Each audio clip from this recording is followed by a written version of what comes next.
අයිබෝවන් අමනීය පරිසරයක පිහිටි තෙල්දෙණිය දිස්ත්‍රික් මූලික රෝහල මෙතෙක්කල් කරපු සියලුම වැඩසටහන් වලට අමතරව ඩිජිටල් කරණය නම් වූ නවීන ක්‍රමයක් මත රෝගීන්ව ලියාපදිංචි කරලා රෝගීන්ට බෙහෙත් දීලා ඒ වගේම සායන ඒ වගේම රෝගීන් ඇතුළත් කිරීම යන සියලු දේවල් කිරීමට අපි අද ඉඳන් බලාපොරොත්තු වෙනවා. මේ සඳහා මූලිකත්වය දුන් සියලුම දෙනාට මේ අවස්ථාවේදී හදපිට ස්ටෝරි පුද කරමින් අපි අද ඉඳන් මේ කොහොමද මේ දේවල් කරන්නේ කියලා මූලික අධ්‍යයනයක් අපි මේ විදිහට කරගෙන යනවා.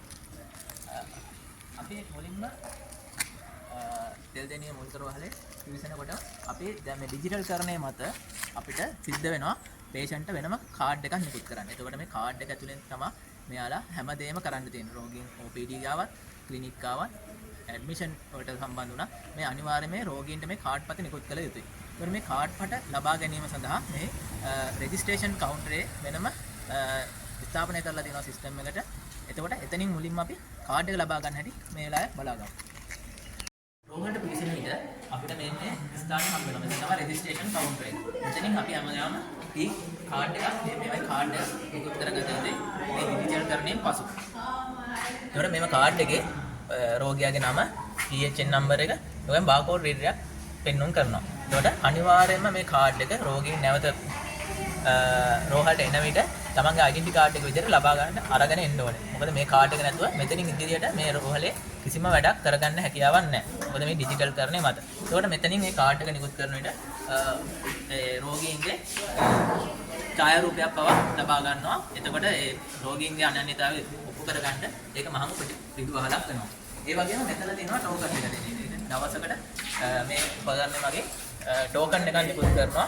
එතකොට ඒ රෝගියන් ඒ ටෝකන් එක මත තමයි බෙහෙත් ලබා ගැනීමට වෛද්‍යවරයා හමු විය යුත්තේ. කාඩ් එක ලබා ගත්ත පස්සේ OPD රෝගීන් මේ බාහිර රෝගියාංශයට පිවිසෙන රෝගීන් මේ ස්ථානයට තමයි එන්න ඕනේ. මෙතන ડોක්ටර්ස්ලා මම හිතන්නේ 3-4 දිනක් රෝගීන් වෙනුවෙන් අපකැපීම වැඩ කිරීමට නියමිත. දෛනික වශයෙන් රෝගීන් 350 500 ප්‍රමාණයක් දිනකට මේ වාර්තාව පොත්වල තියෙනවා. අපි මේ වෙලාවේ සම්බන්ධ කර ගන්නවා OPD එකේ ડોක්ටර් ගයාන්න අපේ සිස්ටම් එක සම්බන්ධව යම්සි දැනුමක් මම හිතන්නේ මෙච්චර කාලයක් තුමාලා මේ සිස්ටම් එකත් එක්ක සම්බන්ධ වෙනවා. දැනට තියෙන දැනුම සහ අපි මේ අනාගතේ කරන්න යන්නේ ඩිජිටල් කරණය මත ඔවුන්ගේ කොහොමද මේ සඳහා තියෙන විශ්වාසය ඒ වගේම අත්දැකීම් ඒ වගේ දේවල් ගැන පොඩි කතන්දරයක් කතා කරන්න. ડોක්ටර් අපිට කියන්න බලන්න කොහොමද මේ සිස්ටම් එකත් එක්ක ගත කරපු මේ කාලයේ මේ දේවල් එක ඔබතුමන්ලට කොහොමද වාසියක් තියෙනවද මේ වගේ දේවල්? ඔව් එතෙම දැන් අපි අවුරුදු 3ක් විතර දැන් මේ සිස්ටම් එකත් එක්ක වැඩ කරනවා. මේ කාර්යය තුළ ඇත්තටම අතින් දිනනට වඩා ගොඩක් ලේසි මේ සිස්ටම් එක ඉගෙන ගන්න දෙලෙක්ගේ ගත්තාම ඒ ලෙඩාගේ ඒ ඩ්‍රග්ස් ටික සිලෙක්ට් කරන්න පුළුවන්. ඊට පස්සේ අපිට ප්‍රෙස්ක්‍රිප්ෂන් ලෙඩාගේ අපිට මේ කම්ප්ලේන්ට් එකක් මොනවා හරි පීවලා කියලා එහෙම මේ ගහලා ඒ ලෙඩාට ඕන බෙහෙත් ටික තෝරලා ඩෝස් එක පවා මේකෙම සිලෙක්ට් කරලා යවන්න ඩ්‍රයිව්. ඒක ඊට අමතරව මේකේ වැදගත් දේ තමයි ඒකේ අපි ලෙඩාගේ මේ හිස්ටරියක් මේකේ තියෙනවා. දැන් අපි අතින් කියලා දුන්නොත් අපේ හිස්ටරියක් කවදාවත් ගන්න බෑ. අන්න මේක දිගටම අපි ඒ ලෙඩාගේ ගහපු ඉන්ජෙක්ෂන් එකේ පවා දිගටම හිස්ටරිය තියෙනවා. ඒකට මොනවා හරි දෙයකදී අපිට පිටිපස්සට ගිහිල්ලා ඒක බලන්න ඕනකමක් තිබ්බොත් ඒක අපිට බලා ගන්න පුළුවන්. ඒක මේ සිස්ටම් එකේ තියෙන ලොකු වාසියක්. මේ සිස්ටම් එකත් එක්ක වැඩ කරන එක ඇත්තටම ලේසි. අතින් මේ කියලා ලෙඩ බලනකොට වඩා ඊට අමතරව ඇත්තටම මේක මේ වාට් වලට සිස්ටම් එක ව්‍යාප්ත කරලා යවනවා නම් ඒක මෙතනින්ම ඇඩ්මිෂන් එක කෙලින්ම දාන්න පුළුවන්. ඒකට මේ අලුතෙන් කොළලියලියා ඉන්න ඕන වෙයිද කියන එක මම දන්නේ නැහැ. මේ කොළ නැතුවම ඔන්ලයින් විදිහට ගිහෙත් රෙකෝඩ් මේන්ටේන් වෙනවා නම් ඇත්තටම මේ අලුතෙන් ඇඩ්මිෂන් කොලයක් ප්‍රින්ට් කරන්න ඕන වෙන එකකුත් නැති. ඊට අමතරව ඉතින් අපිට පුළුවන් නම් දෙනෙකුට නම්බරයක් ඒ කියන්නේ සිස්ටම් එක හරහා මේ ලෙඩෙකුට ගෙදර ඉඳන් වගේ බුකින් එකක් දාගෙන ඉන්න මෙතන ගන්න පුළුවන් නම් ලෙඩාට ඒකට වෙලා ඒ කියන්නේ තමන්ගේ වෙලාවට ඇවිල්ලා ටයිම් ස්ලොට්ස් එකට එක්කම ඒකට එන්න පුළුවන්. නැත්නම් උදේ ඉඳලා සමහර ලෙඩ උදේ ආපු ලෙඩ 11 විතර වෙනවා ඉන්න. ඒක අපරාධේ. තමන්ට 11ට එන්න ඕනේ නැහැ. 11ට බුකින් එකක් දැම්ම ගෙදර ඉඳන්ම SMS එකක් එනවා. ඒ වගේ ඩෙවලොප්මන්ට් එකක් කරන්න පුළුවන් නම් ඇත්තටම ලෙඩාටත් හොඳයි. ඒකට අපි දන්නවා අපිට මේ වෙලාවට මෙච්චර උදානක් ඉන්නවා කියලා. ඒකට ඉස්පිරිතාලයක් වශයෙන් එකත් හොඳයි. සිස්ටම් මේ වගේ ඩෙවලොප්මන්ට් එකකට යනවා හොඳයි කියලා. බොහොම ස්තුතියි ડોක්ටර්. අපි බලාපොරොත්තු වෙනවා මෙතනින් පස්සේ මේ OPD එකෙන් පස්සේ ඩිස්පෙන්සරිය ඒ වගේම ඩ්‍රෙසින් ඉන්ජෙක්ෂන් වගේ දේවල් වලට යොමු වෙලා ඔවුන්ගේ අදහසත් ලබා ගන්න. වෛද්‍යවරයා රෝගියා පරීක්ෂණ කරාට පස්සේ ඔවුන් කෙලින්ම ඔහුව ඩිස්පෙන්සරි කරා යොමුවීම හරි ඉන්ජෙක්ෂන් ඩ්‍රෙසින් සහ කලෙක්ෂන් කියන අංශ කීපයකට සම්බන්ධ කිරීමේ හැකියාව තියෙනවා. එතන අපි ඉස්සෙල්ලාම බලමු ඖෂධ ලබා දෙන ස්ථානයේ තත්ත්වය කොහොමද කියලා. එතරම් මේ ස්ථානය 2018 කාලේ ඉඳන්ම මේ සිස්ටම් එකත් සමග ඉතාම එංගඩුව වැඩ කරන ස්ටාෆ් එකක් ඉන්න තැන අපි ඔවුන්ගෙනුත් අදහස් මේ ගැන ලබා ගැනීමට කටයුතු කරනවා. බාහිර රෝගියන්ගේ බෙහෙත් නිකුත් කරන ස්ථානයට. ඒතර මෙතන තාම කාර්යබහුල ස්ථානයක්.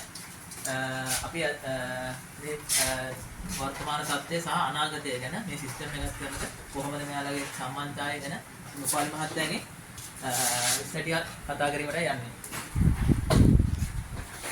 උපාලි මහත්තයා මේ අපිට පොඩ්ඩක් කියන්න මේ සිස්ටම් එකත් එක්ක කොහොමද ඒක අත්දැකීම් ඒ වගේම ඉස්සරහට දැන් මේ වැඩි දියුණු කරන්න දෙන්න ඉන්න ඒහා සම්බන්ධව ඔයාලගේ තියෙන අදහස් මොනවද කියලා දැනගන්න කැමතියි. ඔව් ඇත්තෙන්ම මේ අපිට මේ සිස්ටම් එක හඳුන්වා දෙන්න ඉස්සරලා අපි බොහොම අපහසුයෙන් තමයි මේ කර්තව්‍ය කරගෙන ගියේ. මොකද අපිට මෑන් පවර් එක බොහොම අඩු වෙලා තිබුණා. ඒ වගේම මේ පොත්වල වැඩ කරගන්න මේ දවල් කාලය තුල මේ බෙහෙත් නිකුත් කරාට පස්සේ බෙහෙත් ලෙජර් වලින් පොත් වලින් අඩු කරන එක අපිට ලොකු ප්‍රශ්නයක් වෙලා තිබුණා. ඒවා නිතරම පෙන්ඩිං වෙලා තමයි තිබුණේ. සමහරවිට සතිය දෙකේ පෙන්ඩින්ස් තිබුණා අපි ගාව. නමුත් මේ සිස්ටම් එක හඳුන්වා දීමත් සමගම ඒවා සියල්ලම සෝල්ව් වුණා කිව්වොත් නෙවෙයි. ඉතින් ඇත්තටම අපි දැන් ලොකුම පහසුවකින් තමයි මේක කරන්නේ. අපේ හැම ක්ලිනික් එකක්ම වගේ දැන් සිස්ටම් එක ආශ්‍රයෙන් තමයි වැඩ කටයුතු කරන්නේ. ඉතින් අපිට අර ලයිනිකව පොත් බැලන්ස් කිරීම ඒ කාලය තුල අපිට රෝගීන්ට ඒ සේවය දෙන්න පුළුවන් හැකියාවක් ලැබිලා තියෙනවා. ඒ නිසා ඉස්සර වගේ මෙතන විශාල පෝලිං නැහැ දැන්. ඉතින් තවදුරටත් මේකේ පොඩි දේවල් නම් තියෙනවා. අපි ඒ නමුත් අපිට අපි මේ සම්බන්ධ උපදෙස් දෙන මහත්තුරු අපිට ඒවා නිරවුල් කරලා දෙනවා.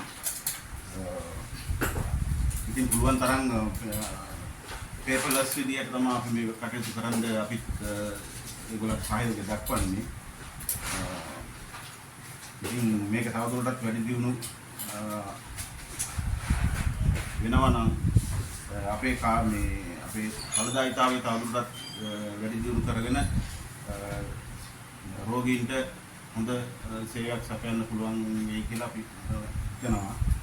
ඉතින් මුලදී මේකට අනුගත වෙන්න අපිට ටිකක් මැලිකමක් තිබුණා. නමුත් දැන් අපි මේකට බොහොම මේක නැතුව බැරි තත්ත්වයක් වගේ අපිට ඇවිල්ලා තියෙනවා දැන්. අපි මේකට හුරු වෙලා තියෙන්නේ. ඉතින් ඒ වගේම ඩිස්පෙන්සරි වගේම අනිත් ඩිස්චාර්ජස් වාට් පුලින් එන ඒ සියලු ප්‍රෙස්ක්‍රිප්ෂන් හුරුවේදීම නතර වෙයි කියලා බලාපොරොත්තු වෙනවා. ඉතින් එහෙම වුණොත් අපිට මේ ක්‍රියාවලිය කරගෙන යන්නේ තාම පහසුවක් වෙන එක ගැන මට කියන්න පුළුවන්. බොහොම